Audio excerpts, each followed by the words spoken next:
రాయనం గారు, రాయనం గారు. ఏంటంటే మరో గారు ఎలా వచ్చారు? రాయనం గారు పైన పనిలో ఉన్నారండి. తమరు కూర్చోండి సారు. కూర్చోవడం కాదయ్యా, ఇదిగో 650 ఏళ్ల తాలూకు దస్తావేజులు పట్టుకొచ్చేశాను. రాయనం గారికి రాయనం ఫిషింగ్ యార్డ్ పనులు మొదలు పెట్టుకోవడమే ఆలస్యం. వెళ్ళి త్వరగా పిలవయ్యా. అలాగే సారు.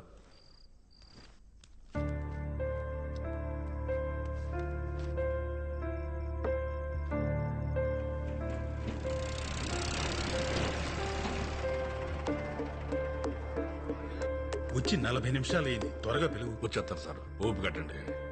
ఎంతసేపు చూస్తారా లోడు మీరు?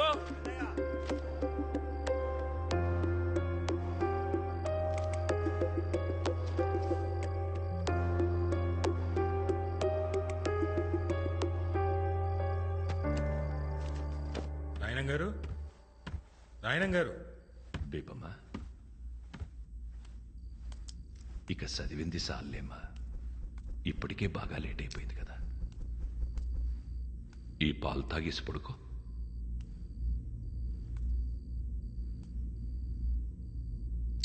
ఇక చాలమ్మా, ఆ పుస్తకాలు పక్కనెట్టు. నా మాటిని పాలు తాగేసి పడుకో. నా బుజ్జి కదూ.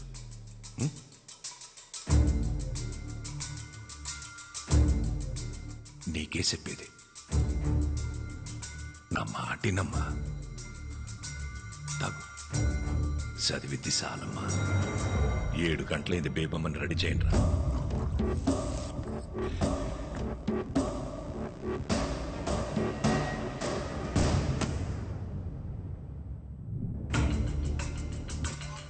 స్టూడెంట్స్,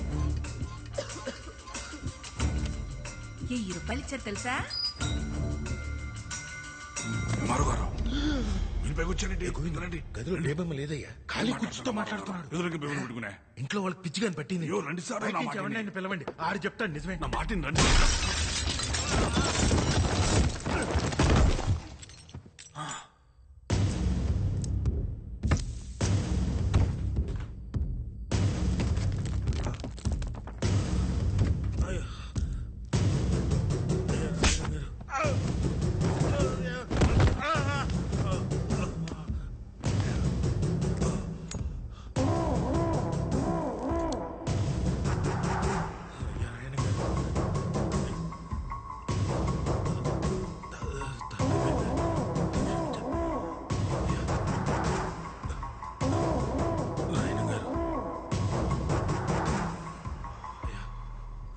నా కూతురు ఇక్కడే ఉందని నేను నమ్మాను. ఈ ఇంట్లో ఉన్న సెగ నమ్మారు. ఒక ఊరు మొత్తం నమ్ముతోంది.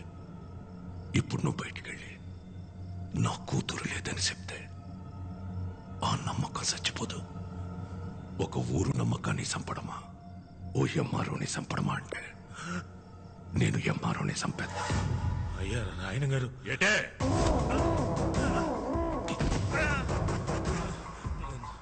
నాకు కూడా బేబం కనపడుతున్నారండి.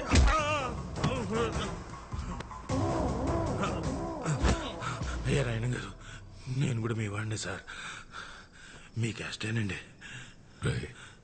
బయట తోసేంటి సార్, ముందు ఒప్పుకోవచ్చు కదా.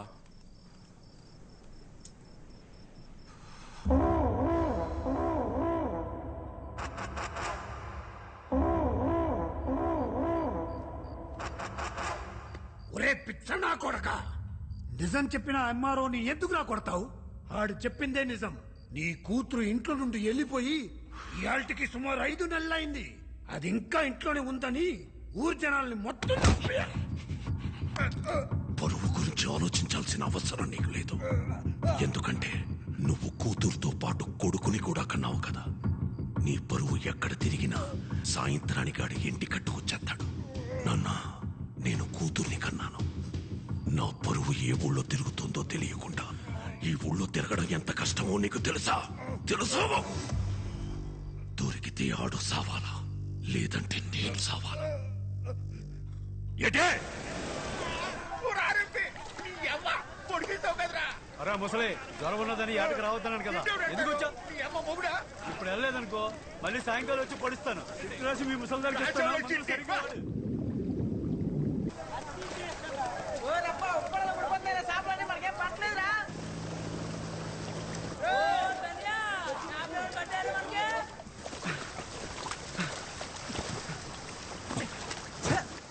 ఇవాళ కూడా సాపలేదురా మనకి అమ్మ వాళ్ళ ఒకటే సంద్రం ఒకటే పడవ ఒకటే వాళ్ళకి పాటు పడిపోతున్నది మనకు పడతలేదు. ఈ రోజు కూడా ఉట్టి చేతులతో వెళ్ళిపోవాల్సిందే నేట్రా. ఉత్తి చేతులతో వెళ్ళడం ఎందుకురా? ఎల్లా లొలలుకోతే వాళ్ళు కూడా తోడొచ్చేస్తారు.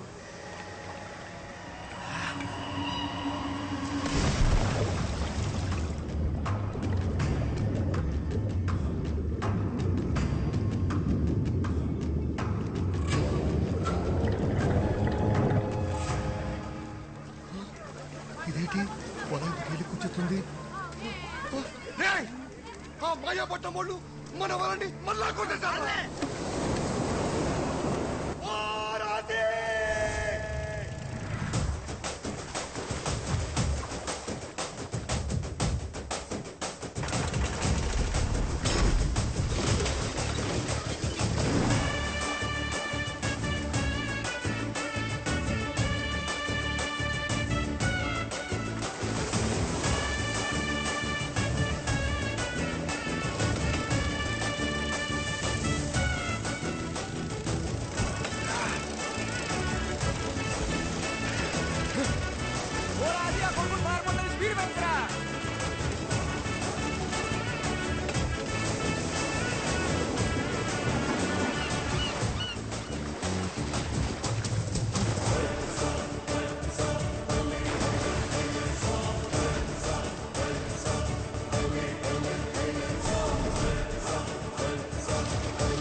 మీ ఇద్దరికి ఎంత ఏరినరా?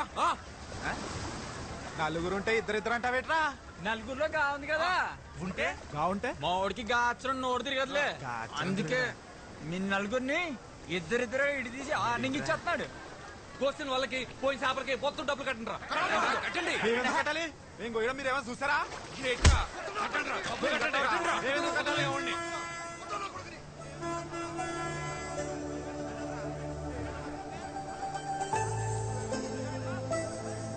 తాలింపు బస్సు ఊర్లోకి వచ్చేందిరా. పదరా మనం కాలేజ్కి పోదాం.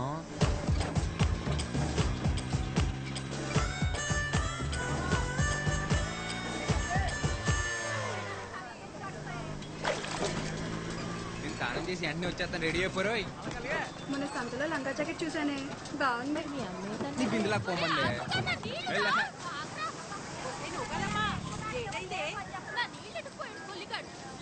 పోవే. అత్తమాను ఆడనకాల పడ్డమేనేటే, పని పట్టలేదా నీకు? నా సొక్క అయితే కనపట్లేదు. అలిమేసే దగ్గర మాయపట్నం వాళ్ళతో ఏదో గొడవ పెట్టుకొచ్చావంట. అబ్బా ఆపనా, నా పొద్దు పొద్దున మొదలెట్టేసావు. నా సొక్క కనపడి నేను ఎత్తుకుంటుంటే. ఈ సొక్కరా ఎక్కడుంది ఇది? ఈ సొక్కరా ఈ సొక్క గేటు నిచ్చేది. రాత్రంతా కష్టపడి తీసి పెట్టుకుంటే బయటకు వెళ్ళాలా నేను? ఏమైంది ఇప్పుడు? ఇంకో సొక్క లేదట నీకు? లేదు. ఏంట్రా ఇది? ఇప్పుడు చూడు, కష్టపడి ఇస్త్రీ చేసుకుని మొత్తం పోయింది. అదే ఆసి ఆసి బయటకెళ్లే ముందు బైబిల్లో వాక్యం చదివించాలరా. ఆ బైబిల్ నిండా స్పీడ్ బ్రేకర్లే, నేను చదవలేను. నీకు పలక నచ్చిన వదిలేసి మిగిలింది చదివినిపించరా? అబ్బా నాకు చాలా పని ఉంది అన్న. ఇంకేసేపు వచ్చేస్తా.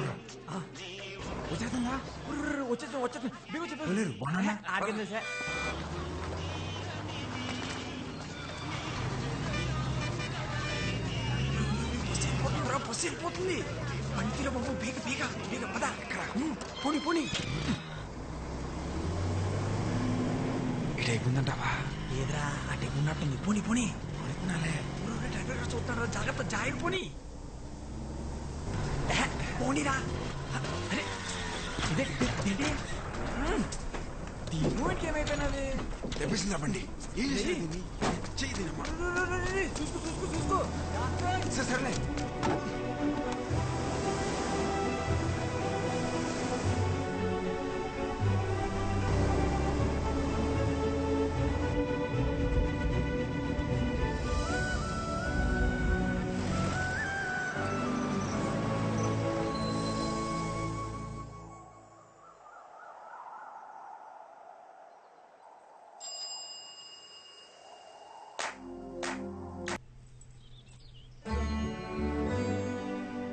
అమ్మా సూపర్ ఉన్నావు తెలుసా?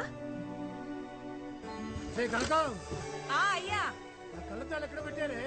ఎక్కడ మీ తెచ్చారా? తాతయ్య గారు ఒకరమ్మా రోజు నన్ను తిడుతూనే ఉంటారు, అరుగుతూనే ఉంటారు. వస్తున్నానయ్య గారు. ఊపడకు కనకం, త్వరగా ముసల్దాన్ అయిపోతావు మా తాతయ్య లాగా. కనకం తాత తాత తాత కోప్పడకు తాత, ఇంకా ముసలాడు అయిపోతావు. అలాగే. ఇలా కూర్చో. నాకు వయసు వచ్చి ముసలోన్నాయనమ్మా, కాపు వచ్చి కాదు. లేదు తాత, నువ్వు వయసు వచ్చిన దానికన్నా ఎక్కువ ముసలాడు అయిపోయావు. 7th క్లాస్ లో మా టీచర్ చెప్పింది, కోప్పడితే ఏవో హార్మోన్స్ మారిపోయి చర్మం ముడతలు పడిపోతుందంట. అంత కోపడతావు కాబట్టే నా చిన్నప్పటి నుంచి నువ్వు ముసలాడిలాగే ఉన్నావు.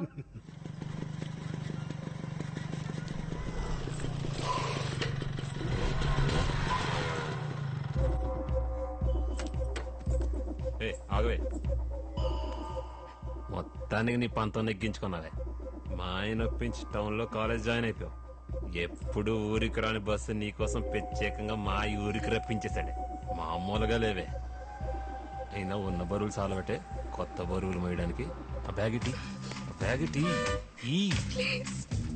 వద్దులు జనాబాబా. ఏ బేబమ్మా, నూకాలమ్మా, చెప్పండి ఫాదరయ్య గారు. పోయిన వారం దేవుడేం చెప్పాడు? మర్చిపోయిన ఫాదరయ్య గారు. పాదరయ్య గారు ఆ లోకాల మీద పగట్టేసినట్టున్నాడు రా. నువ్వు మూసుకోరా తాలింపు. అందరూ ఓసారి బైబిల్ తీయండి. ఓలైనా ప్రేమించిన అమ్మాయి బాబు కనపడకుండా తిరుగుతాడు. నువ్వేట్రా బాబా ప్రేమించిన అమ్మాయికే కనపడకుండా తిరుగుతావు. 10 ఏళ్ళ నుంచి కొండ కింద ప్రేమించేస్తారా బాబా పిల్లని. ఒరే ఓ పాలి చూసేసిందనుకో అవును కదా తేల్చేస్తుంది. అవునంటదని చెప్పలేం, కాదంటే మళ్ళీ చూడలేం. అందుకే చూడకుండా ప్రేమించేస్తున్నారా? నీ మూమెంట్ బానే ఉంది. ఆ పిల్ల అంకాలు నువ్వు నీ అంకాలు నేను తిరిగి తెడ్లు అరిగిపోతున్నాయి ఇక్కడ. ఫాదర్ గారు ప్రకటిస్లా ఉన్నాడు. ఆదికాండం 3వ అధ్యాయం. ఆదిలో దేవుడు ఆదామును సృష్టించాడు.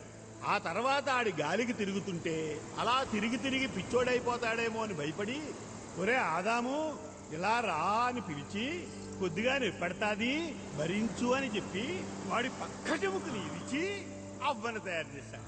అది బైబిల్ నందు ఆడపిల్ల పుట్టుక గురించి దేవుడు చెప్పిన మాట. ఆడపిల్ల కావాలంటే పక్కన క్లియర్ కుట్టేసుకున్నమాట. అలా చెప్పారా? అదేట్రా మరి, మన ఊర్లో అబద్ధాలు ఆడితేనే ఆడపిల్ల పుడతారంటారు. అవునా? ఒరే అబద్ధాలు ఆడితేనే ఆడపిల్ల పుడతారంటే మరి ఇంత అందత్తి పుట్టిందంటే మినిమం వీళ్ళు బాబు మటర్ ఏమైనా చేసి ఉంటాడేట్రా?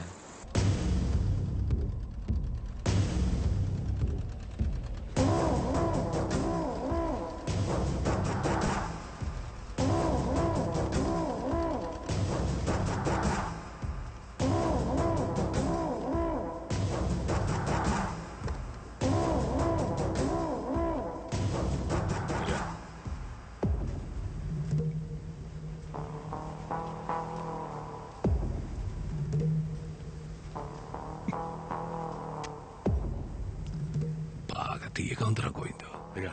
పందారు ఎక్కువైపోయినట్టుంది. చూసుకోదయ్యా, ఇంకొట్టి తెస్తాను. అవసరం లేదు కానీ గుప్పుడు పందారు అందుకు.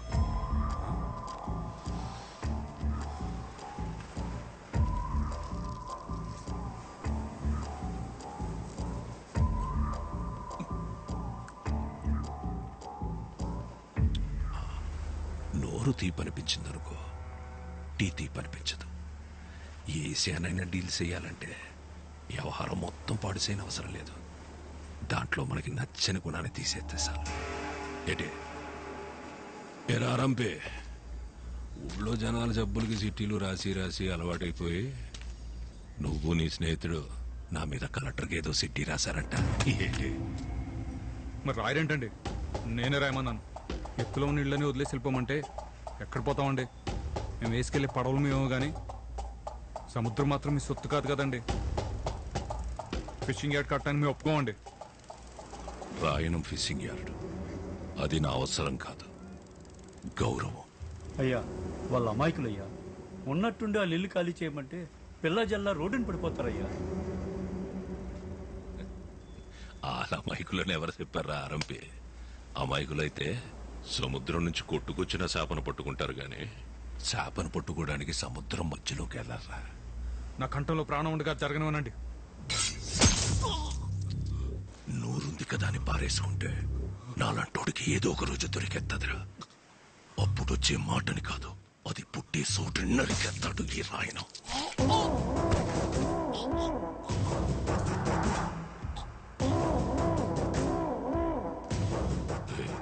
నీ గొంతులో భయం బతికినట్టుంది ధైర్యం ఆటోమేటిక్గా చచ్చిపోయి ఉంటుంది